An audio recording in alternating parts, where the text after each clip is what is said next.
This is Reality Dispatch, written by Jim Mintz. Vodka sat uncomfortably in his gut for the first half hour. He was quiet. The lads went about their business. Carrick kicked over a letterbox on the walk from Melissa's house to the party someone had heard about on Davison Road. Some kid from school. 17 was a world away from 18. David could feel the freedom. He danced on the edge. It was New Year's Eve. He felt a part of something. A crew. For the first time in his life, he belonged. They drank together. This is how they bonded. They caused trouble together. He knew it was wrong, but to belong felt so right. They congregated at the driveway.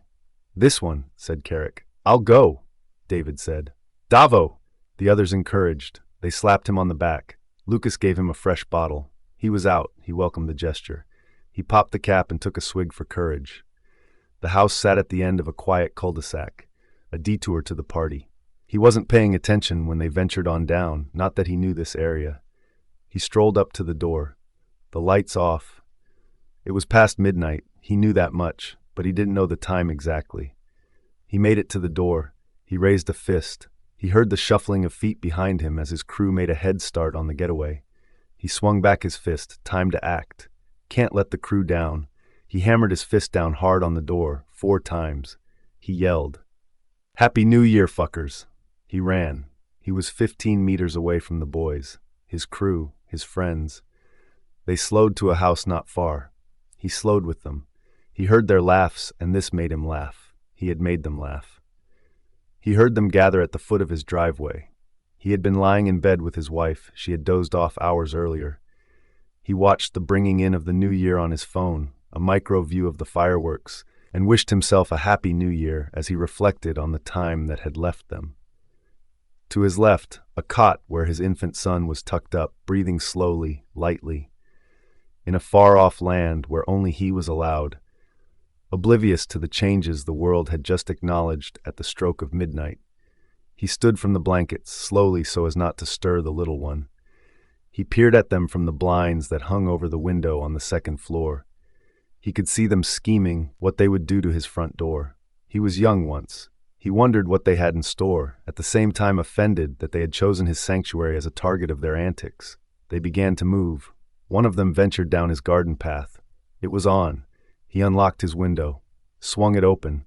The knock was loud. "Happy New Year, fuckers!" The baby stirred. He wriggled slowly. His eruption was imminent. Anthony threw caution to the wind. The baby would wake and would not go back down.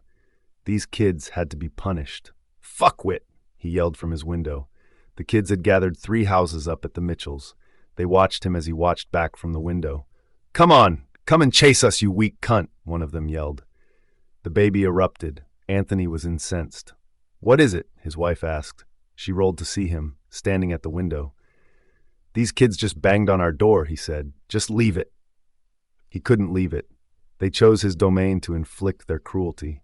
He stormed down the stairs 2 at a time. "Just leave it, Anthony," he heard her yell. The baby drowned her out. He opened the front door. He stood on the porch and flexed, his shoulders raised high so they could see he lifted weights 3 times a week, whether that registered or not.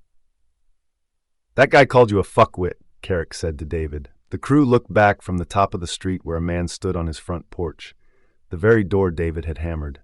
"You going to take that?" Carrick asked. "I wouldn't take that," Lucas said. "Kick his ass, Davo. Go on. Bloke thinks he can take you, go on." David was drunk, but the smirk disappeared. His heartbeat raced, and it wasn't from the thrill of the knock. He was being tested. This was part of his initiation. He had to engage. He had to fight if he had a future with the boys. "Nah, man, fuck that," David laughed it off. The others didn't laugh. Carrick looked at him. He had the eyes. David knew he had those eyes. He had seen them before, when the Port Fillmore High kids had called him out on the bus. "Before your dad was locked up, my dad used to sell him long necks. He said your dad was banned from the shop for drinking 17 in one day before he put your mum in a coma." Carrick gave the eyes then. He was arrested and later pleaded not guilty. The school had to take him back when he beat the charges. "Take him," he said to David. It was no longer encouragement. It was an order. Carrick snatched the bottle off him. Lucas nodded for him to move. They were quiet. In the distance, a baby was crying. Anthony hadn't hit anyone since he was a teenager. Tim Hill had spat on him during football tryouts. Everyone saw it and smirked. It was a defining moment. Anthony knew he had to act. His reputation was on the line. He wasn't widely liked by that mob, but to be spat on and to do nothing was not an option. Hill was bigger and stronger, surprisingly, considering their mirrored size. He easily overpowered Anthony, but he managed to get one good swing in. Maybe it was his memory giving him a confidence boost. Maybe he left no impact on him at all. But 23 years later, here he was, about to embark on his very next altercation since that day, against another teenager. He took a step off his porch and walked towards the shadowy figure that he could see was walking back to his domain.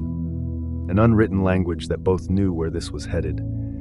Anthony could hear his baby son crying louder and louder. Kathy was struggling to calm him. He felt the urge to turn around and join them, help Kathy soothe the bub. But this kid was coming back.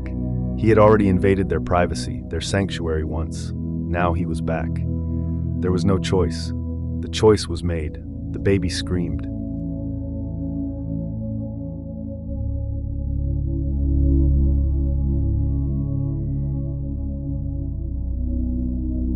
For more stories of fact-based fiction, head to jimmins.substack.com.